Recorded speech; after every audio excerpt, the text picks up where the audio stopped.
Pyramids of Mars is another full-blown horror. And this time every single character, apart from the Doctor and Sarah, ends up dead by the end of it. Which is quite an achievement. It's also another story in which the Doctor is facing a serious threat, so Tom Baker plays it absolutely straight in order to convey the gravity of the situation. Fortunately, it's not as grim as it could be. Elisabeth Sladen plays Sarah Jane with much more humour than before, larking around and mocking the Doctor for being super serious.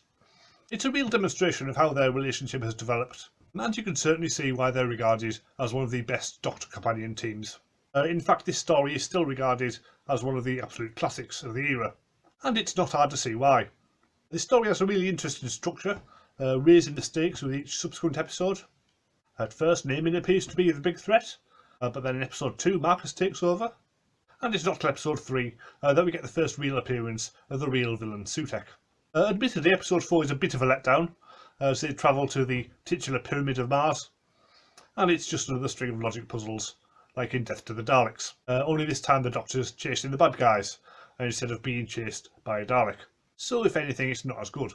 It's clearly just there to pad out the episode, but at least the ending is decent. As the Doctor uses his brains and scientific knowledge to trap Sutekh, there's a big explosion and the house burns down, which certainly feels cathartic. Sutekh is the big villain of the story, and it's quite unusual that he spends the entire story stuck in his chair, although to be fair the same was true of Davros.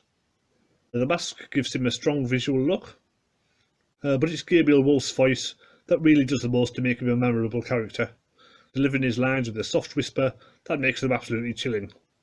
It's just a shame that his true form looks like just another mask. But then I guess it does leave you wondering what's behind the second mask. For most of the story, the main villain is Marcus Scarman, played by Bernard Archard. He's meant to be a walking corpse, but his pallid complexion and red eyes make him appear more like a vampire than a zombie.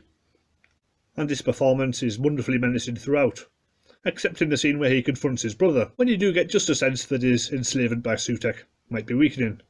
His brother is played by Michael Sheard, who normally plays bad guys, like Mr. Bronson in Grange Hill, or the Admiral in Empire Strikes Back, but here he plays against type and gives a wonderfully sympathetic performance. In fact, he feels like he could be a potential companion, kind of like an older version of Harry Sullivan. He even gets to travel in the TARDIS during their brief trip to an alternate version of 1980, which shows what would happen if they left the time zone without taking care of Sutekh first, which is a neat way of explaining why they don't just leave any story set in the past from now on. Even though most of the story is set in England, the Egyptian theme still comes across quite well. There are some beautifully designed sets, full of Egyptian memorabilia, which certainly give it the appropriate feel. The most memorable element is of course the mummies. They have a unique design, with a big depression in their chest, and you can certainly see how young kids might be fooled into thinking that there's no room for a real man to fit inside. Obviously not me, I wasn't fooled at all.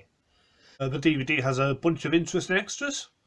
There's the usual 20-minute making of, with the surviving cast and crew giving their thoughts, and there's a much longer documentary looking at Philip Hinchcliffe's entire time as producer.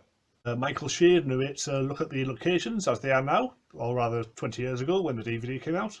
There's a few deleted scenes with useful captions explaining the context, and there's a fun little feature about Sutekh with Gabriel Woolf reprising his role, which is actually quite funny. It's a shame the DVDs didn't do more of that sort of thing. Overall, it's certainly a strong story, with plenty of memorable elements.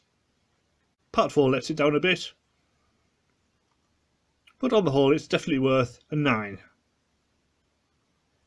Next week it's the Android Invasion, a last hurrah for unit.